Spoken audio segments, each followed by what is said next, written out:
bang. You know, it's just not the same. It's not the same without the clapper. I got to tell you. I don't know. Well, the clapper's already packed up and sent over to Spain, Pete. I'm going to be flying out to Spain this evening, folks. Oh, today? Oh, wow. Woo. Looking forward to it. It's going to be fun. I hope those Spaniards have some good fiber optics or whatever the hell. They're supposed to. This will be my second time there this year, Pete. Jeez. But first time off the main European continent and onto an island. Oh.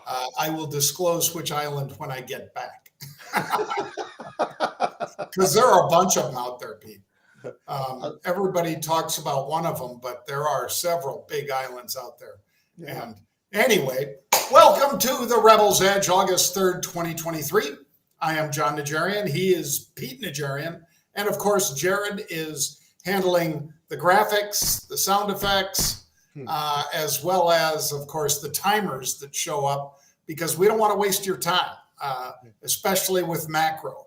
So that's why we always start with the macro minute. And then because Anita insists over at the CME, the fantastic futures. And then we get into some stocks and sports. So without further ado, Pete, that's a French word. Let's get into it.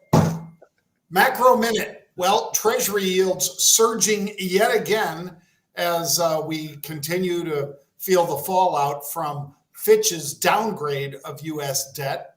The markets aren't as under pressure today. In fact, they have rallied back in a large degree across the board. So NASDAQ, Dow, and S&P are higher. Yeah, it's surprising, John. I'm very surprised. And I only say that because of the fact that those treasuries that you're talking about, you look at the 10-year right now, holy smokes. I mean, we're not just above 4, we're moving even faster above 4. And that's something I think that, in the past, we've seen some selling. We saw it already this morning, but this recovery that we're seeing is pretty damn impressive to me. And it says a lot about what people are doing with their money. And maybe we were a little bit wrong about, hey, take off a little bit of that risk and put it over here. Clearly, people are starting to buy some of these stocks, John, and maybe some of them at least for the right reasons.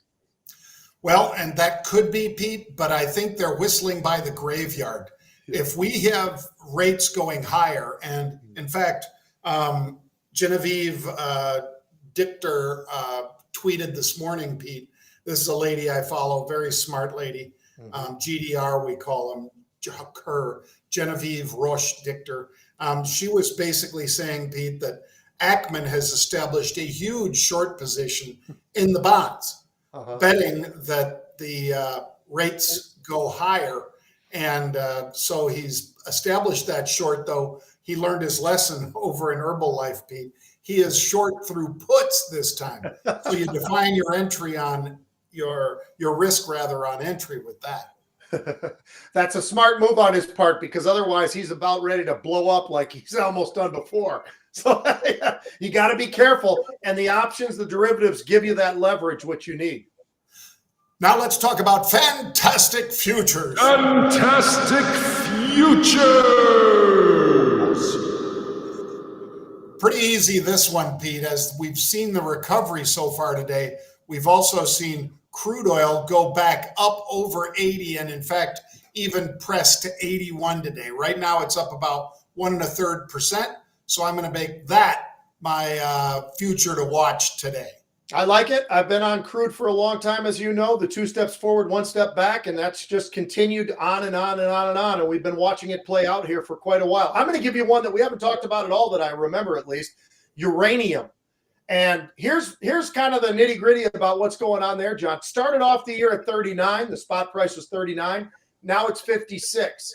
And oh, by the way, CCJ Chemical, which is one of the names that we've seen actually recently, it's up 46% year to date. So I just want to keep emphasizing to everybody who says there's only 6 stocks that are really carrying the markets. We know about how they are concentrated, everything else, but there's a hell of a lot of stocks that are moving to the upside, and different areas of the markets that are moving to the upside. I got to tell you, from the future side of things, you better keep an eye on what's going on with uranium right now because it is on fire. It is. And Pete and I did a quick check. Turns out Kazakhstan mines basically half the world's uranium right now. Canada is number 2, and they're only at about 9 or 10%. So it's really a 2-horse race, and Kazakhstan crushing it. All right, Pete, Clorox. They came out with quarterly earnings, $1.67 a share. That beat the estimate of $1.19. So that's what's known as crushing it. They also had an earnings surprise of about 40%, Pete. So in other words, massive outperformance by CLX. And that's why that stock was up double digits right away today. Yeah, had a really good pop, John. You're exactly right. You talk about crushing it. They did. They absolutely crushed it. How about what they did year over year? It was 93 cents a year ago, and now we're putting up 167. That's a pretty monstrous number. They talked about demand being very strong. They also talked about the steadiness of what they are seeing right now. So they really gave a pretty impressive report all the way around, including the outlook, because they were looking for 563. Well, they put out there, hey, well, 560 to 590 is what we're looking at for 2024. Very interesting to see that. Really powerful. They're doing everything right now, as long as they can keep riding this thing the way they are, John. How about this? Organic sales growth of 14%. These guys are really kicking butt on just about every metric you'd want. It's very true. And, more power to them. This is a company, of course, that got a lot of love during COVID, Pete, because Clorox became a way to disinfect things, not the bleach directly, of course, but a derivative of some of their products. And they apparently have a lot of other products that are in high demand. All right, let's talk Wayfair, Pete, because we've talked about this one before because we had unusual activity in it. And we talked about, hey, we took some nice big fat profits. And if you see the highlighted areas of that unusual activity from our blog, it's right there on the screen right now. You'll see that we told you when the earnings were coming. So we took about half of this one off and rolled up, Pete, from the 75s up to the 80s. And guess what? These guys crushed it with the earnings. And right now, let me get a hot read. 89.40. It's been as high as $1 higher than that, $90 plus. And we were getting folks into it under 70, and not a month ago, not years ago or anything. This is a relatively recent trade, and it just shows you the power of that unusual activity. Yeah, but John, there's only 6 stocks driving the market. Oh, wait a minute. This stock actually is up 20% today. It's up 157% year to date. But there's only 6 stocks. Just watch television. That's what you'll hear all day long. It's why it's crap, because the reality is there's a lot of different stocks out there that have actually had great production of what they're doing. The profitability of what they've done with Wayfair is absolutely astounding. They've done an amazing job there. Everything that they did, everything they were trying to do for the quarter, John. Last year, they lost $1.94. Now, all of a sudden, they're making 20 cents. That's impressive. The way they've turned it, the way they've shifted and done everything they needed to do to change what's going on with the online home goods world, they have done it all, and they've done a magnificent job. You've got to take your hat off to these guys. And I'll tell you, when you look at the short interest, you've got a little bit of an extra move today, John, because of that squeeze we talk about all the time. When you're up there somewhere close to 20, 22% short, that is a squeeze when everything else is going as well as it is. And that's what's happened to this stock. It's why it's new 52-week highs. Wow. And just what a ride. Yeah. Again, folks, if you want a BOGO, that's buy one, get one free. You can get it from us if you go to marketrebellion.com/bang. We will give you a BOGO, meaning you buy the first month, we'll give you the second month, and then you'll be hooked for life. Because when you get moves like this, I mean, think of that. You could have bought the stock, I guess, at just below 70 and made $19. That's great. But you would have spent $70,000 to make $19,000 because the stock, 1,000 shares of a $70 stock could be $70,000. On the other hand, if you're buying options, you can get multiples of that return with a lot less risk, just like we said about Mr. Ackman. You're defining your risk on entry if you're buying a call or a put. And in this case, they just crushed it. All right, let's give them another BOGO stock, Pete. Run. This is Sunrun. They just came out with their earnings, and we talked about this one because the stock was running just within this week, I think. They delivered a strong second quarter earnings result, and they exceeded guidance, which is also key. That's one of the things Pete and I always look for. You could beat top line, bottom line, and then stink it up with guidance. But if you do all three, you're going to get rewarded. And certainly they are up huge today, Pete. Yeah, it's an absolute great move for them, John. When you look at everything that they did, they talked about accelerating expansion of what they're doing. Massive short again here, somewhere between 17 and 20%. I bring that up all the time for you folks because that is part of what's happening in these trades, because those that are short are seeing that short getting squeezed to the upside, and they need to know that they're going to start trying to buy it back to try to come back with some of those losses and get out of it. Well, they're not able to do it because they're chasing, and forcing the stock up even faster. It's exactly what we're seeing right now out of Sunrun. I'll tell you what, John, they turned it around. When you look at what they did last year and what they're doing this year in terms of their earnings, last year they lost about 6 cents. Now they put up a 25-cent winner as far as the earnings itself. They have made a great turn, and they are one of the leaders now in the green space, in energy. And so this is one of those names that I think you better keep your eye on. It's still not that far off of the lows, actually. 14 to 39 is the 52-week range that we're seeing there. It's trading about $20. So I think this is a name that still has plenty of room for the upside when we're looking at something within this solar space. I like this name a lot. Well, and take a look at the blog post, folks. Again, if you want a BOGO, this one is one that we had unusual activity in. It played out like crazy, meaning that you took a limited risk trade and then you let it go. And this is what happened. It ran and then it ran again. So if you want a BOGO, buy 1 month, get 1 month free. Go to marketrebellion.com/bang. That's marketrebellion.com/bang. All right, Pete, let's wind it up with Qualcomm, because Qualcomm really, this is a great example of a stock that didn't do so well in terms of the revenue or sales numbers. They beat on the bottom line. That's good. But then they missed on sales. And then they guided well below street because they gave you a big fat range of $1.80 to $2, but the street was looking for $1.91. So in other words, you're telling them that you're going to miss by 5 to 8%, at least if you come up with the numbers that they just guided with.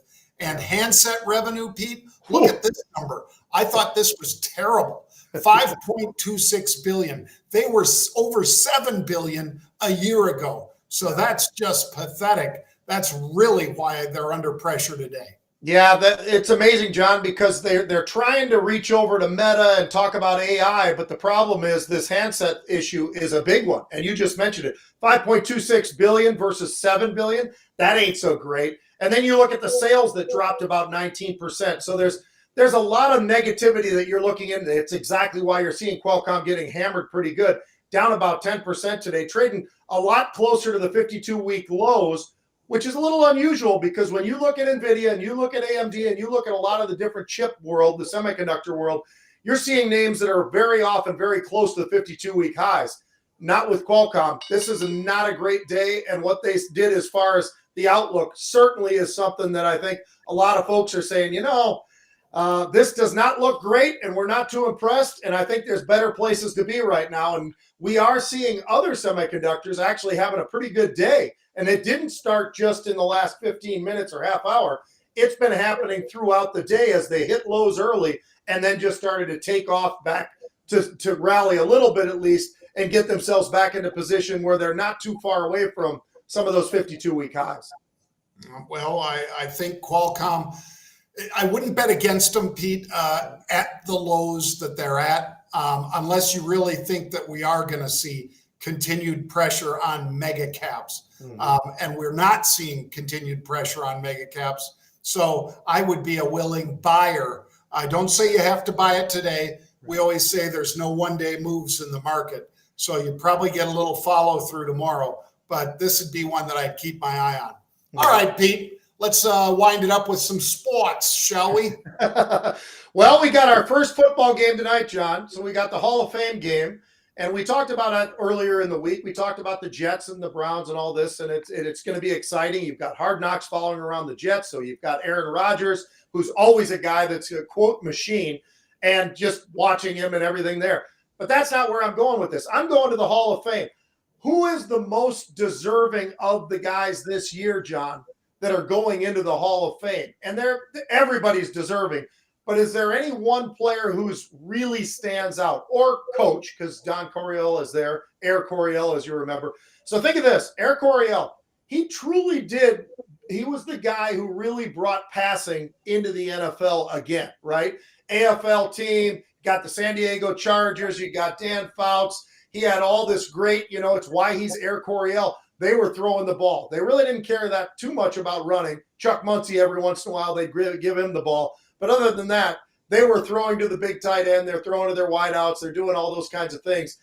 But the guy who stands out the very most for me, John, is Klecko. And I'll tell you why. He is the only guy ever in the history of the NFL to be an all-pro in 3 different positions. So, I mean, think of that. He's the only guy ever. So if this guy wasn't just made to go into the Hall of Fame, he was a D tackle, he was a nose tackle, he did a little bit of everything, defensive end as well, all 3 where he was all pro. All impressive to me, John. I think that's just absolutely amazing. And I never knew that until he's going into the Hall of Fame. So certainly deserving, but there's a lot of guys deserving out there. Is there somebody who stands out for you where you go, you know what? That guy should have been in, and he is in, but boy, he was really sharp. I'm going to throw 3 at you, Pete. I actually am. I'm going to say Zach Thomas because he's an undersized linebacker if ever there was one. Mm-hmm. And yet, this guy, it took him, several ballots, but he did get in. And he's an impressive character that had a real motor. There was no stopping him when he was playing, Pete. And now there's no stopping him getting into the Hall. I felt really bad for this guy in his whole career being buried in Cleveland. But Joe Thomas, because, this is 10 Pro Bowls in a row. This guy is just a beast. Mm-hmm. And he had to play in Cleveland where nothing happened during that time. You know what I mean? I mean, talk about toiling in just and despairing. I think that guy is extremely deserving of the Hall. And I only wish that they were making the sort of moves they make now to where this guy wouldn't have had to just spend all that time in such a loserville. And then lastly, Pete, I'll say one of your former guys, Rondé Barber. Mm-hmm. He is the only player with more than 40 interceptions and 25 sacks in his NFL career. And he's the latest entry into the Hall of Fame, of course. His brother, Tiki, everybody probably would have said, oh, Tiki's going to be Hall of Fame for sure. But Rondé Barber from Tampa Bay, that would be, if I only had one of those, Pete, that would be my guy. Yeah, he's special. All those guys are. And you're right about Joe Thomas. I know Joe Thomas pretty well. He was a Wisconsin kid. He goes over there. He does really well.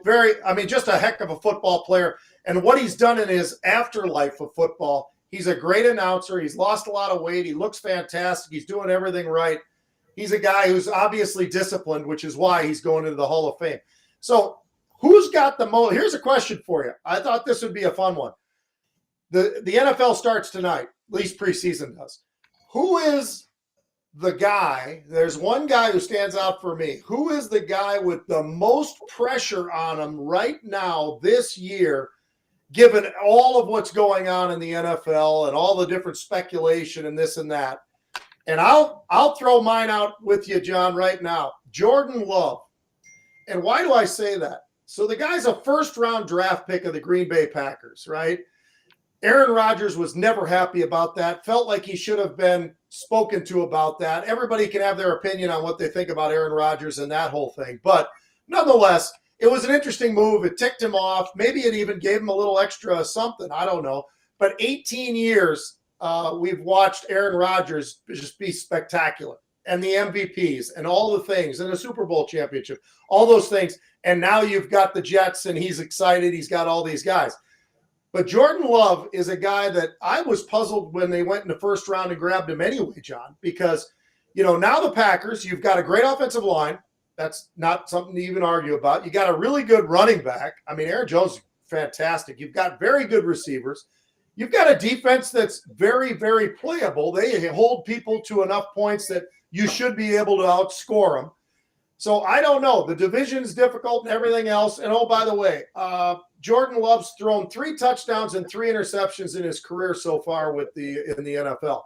So I guess we just got to wonder, what is this guy going to be able to do? And are they going to just watch him for the first 8 games, John, and at some point say, either we did the right thing, or boy, did we screw up and we need to go for a quarterback in next year's draft. So that's the guy I think has the most pressure on him going into this year. I wouldn't disagree. I think our quarterback here has a lot of pressure on him, Pete, because Fields is a great player and a playmaker, but now he's got a pretty solid group behind him. So both offensively and defensively, Chicago always pretty good on D. I think that he is probably under some pressure to show that now that they've got a team around him that he really can win. The other one, Pete, that I'd say has the most pressure on him is Russell Wilson. And his coach just put it on him. Sean Payton just put it on him, because him going out there and saying those things about Hackett, the former coach that only lasted 1 year, and now he's lucky enough to have Aaron Rodgers instead of Russell Wilson. If Russell stinks it up again, we talked yesterday about how, man, it's a 17-game season. How do you only have 16 touchdown passes? Well, obviously Sean Payton blamed the coach, blamed Hackett. Well, what if Russell gets benched after a few games into the season, Pete? Because if he doesn't start hot, they're not going to stick with him.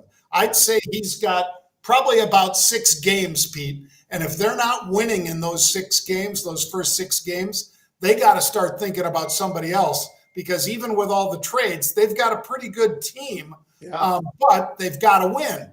And if they don't, Sean Payton, like I say, he's the one that put the pressure on the team and his quarterback. So I'd say Russell Wilson, a lot of pressure on him. And I'll even add this, it's pressure on him. And if he really can't perform, John, they spent so much money in free agency since they didn't have any draft picks because they traded them all to get Russell and everything else.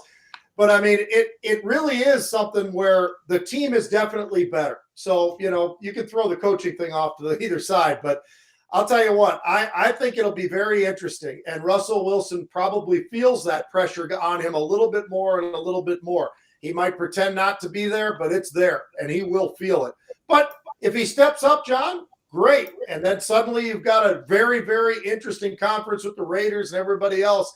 And that should make it kind of fun. But I don't disagree with you. I think there's a lot of pressure on Russell Wilson, too, to perform. And it's even gotten bigger because of the fact that they went out and paid all that money for offensive linemen and everything else that they gave him. So he's in position right now that he should do well. Will he? Well, it'll be kind of interesting. Jordan Love, he throws about 50%. When you look at the interceptions that he threw in college, John, he threw half of his passes. He had touchdowns. He had, I think, I'm looking right now, 60 touchdowns, but he had almost 30 interceptions in college. This ain't college, man. He's going to have corners that are going to be jumping on stuff. If he hasn't matured under Aaron, he's got a problem himself. So they both have pressure. Well, Pete, and just to wind it up, because it's a day that ends in day. Yeah, it's Thursday, which ends in day. So that means there's another lawsuit against Northwestern. So not just hazing now it's racism too, Pete. Yeah. So, oh my gosh. I think they should just close up athletics at Northwestern. I mean, honestly, if it's nearly as bad as all these lawsuits make it sound, this is just something that's taking Northwestern down multiple notches. Obviously, you've got Northwestern, Michigan, Minnesota. I'm throwing that in there for Pete as the top schools academically in the Big Ten. But to have this is just taking the shine off of Northwestern degrees like crazy. Yeah. And I'm only half joking when I say they should just do away with athletics at Northwestern, because apparently there was nobody in charge, apparently, Pete. So another new lawsuit. You can't even, if you Google Northwestern lawsuits, you'll see a number of law firms that are basically trying to get a class action going on top of the presently filed lawsuits up at Northwestern. So they are going to cripple that university. I don't know how they come back from this, Pete. Yeah, it's going to be brutal. It's going to be brutal. Yeah, it's sad. It's a sad thing for sure. Yep. Well, thank you for joining us, folks. I will be coming to you from an undisclosed location off the coast of Spain next week. And Pete will, of course, be here. Jared will be handling all those weird memes and all the rest of it that you guys have to put up with. Yeah, like that. And we really appreciate all of you joining us. We will be back Monday, 1 p.m. Eastern Time.